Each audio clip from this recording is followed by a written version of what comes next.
चांगली गोष्ट आहे, पण जसे जसे मोठ्या वर्गात जाणार आहेत तसं तसं तुम्ही सुद्धा विचार करा की त्यांना खरंच क्लास इम्पॉर्टंट आहे का, घरी पण अभ्यास होऊ शकतो, या गोष्टींचा नक्की विचार करा. कारण पुढच्या जनरेशनला याची फार गरज आहे. फक्त अभ्यास असं नाहीये. आपण तरी केला होता का फक्त अभ्यास? मला नाही वाटत आपण फक्त अभ्यास करत होतो, नाही ना. आपण बाहेर तर जास्त खेळत होतो. आई बाबांना बोलवायला यावं लागायचं की अरे अभ्यास आहे, होमवर्क आहे, घरी या. आपण कधी घरी बसायचो का नाही? मग आपल्या मुलांना का आपण अभ्यासासाठी घरी बसवतो? त्यांना खेळू द्या. जिथे जिथे सोसायटीत जागा आहे तिथे त्यांना खेळू द्या, चांगल्या चांगल्या गोष्टी करू द्या. तो मोबाईल आपण पण बघायचा नाही, त्यांनाही बघू द्यायचा नाही. हा संकल्प आजपासून करा. करायचा ना संकल्प? आज गीता जयंती निमित्त नक्की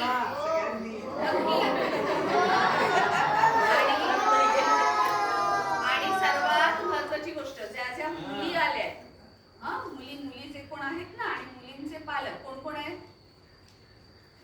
या सर्व जणांना एक विनंती आहे माझी की मुली अजून खूप लहान आहेत. मुलींना मुलींसारखं राहायला शिकवा. म्हणजे काय? बेसिकली मुलींना आपण इंडिपेंडेंट करतोय ही गोष्ट खरी आहे. मुलींनी शिकावं हे पण खरं आहे, पण त्यासोबत मुलींनी मुलींसारखंच राहायला पाहिजे याची काळजी घ्या. कारण मुलींना मुलांसारखं जर राहायला शिकवलं तर त्यांच्यामध्ये हॉर्मोन्समध्ये खूप बदल होतात आणि त्यामुळे होणारे पुढे जाऊन पाळीच्या तक्रारी खूप वाढल्या आहेत. त्यामुळे आत्तापासून मुलींना हातात बांगड्या, टिकली, कानातले, पैंजण या सगळ्याची आवड लावा. या सगळ्या गोष्टींमुळे मुलींमध्ये संस्कार म्हणून पण चांगले होणार आहेत. पुढे जाऊन त्यांच्यात हॉर्मोन बदल होण्याचे प्रमाणही कमी होणार.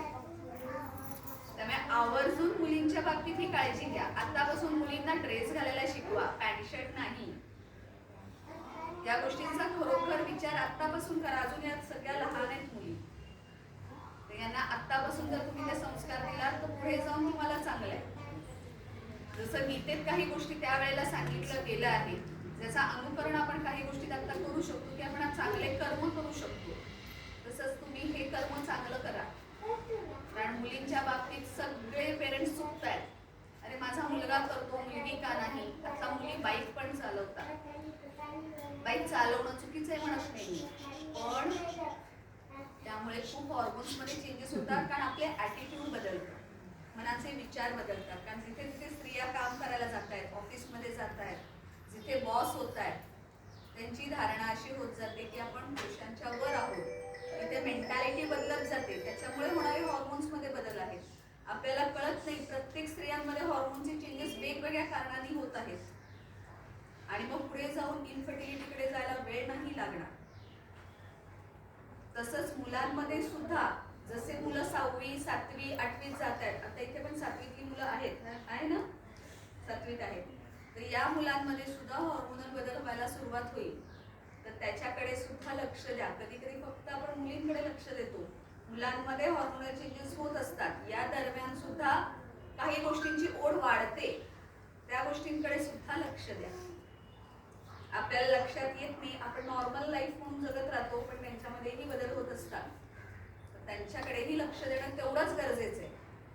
एवढंच मी सांगेन सर्व पालकांना. मी माझ्या क्लिनिकमध्ये पण एक बोर्ड लावलाय की प्रत्येक पालकांनी त्यांच्या मुलांच्या हातात मोबाईल देऊ नये, संवाद साधावा. हा महत्वाचा विषय आहे. जितकं तुम्ही संवाद साधणार आहात मुलांशी, तेवढी मुलं तुम्हाला सगळ्या गोष्टी सांगणार आहेत. पुढची गोष्ट मनात राहणार नाही आहे. अगदी लहान लहान मुलांमध्ये सुद्धा शाळेमध्ये खूप प्रॉब्लेम होतोय आता.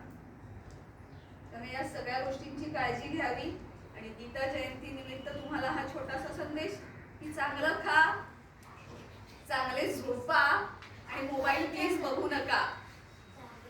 मोबाईलचा वापर फक्त चांगल्या गोष्टीसाठी करा.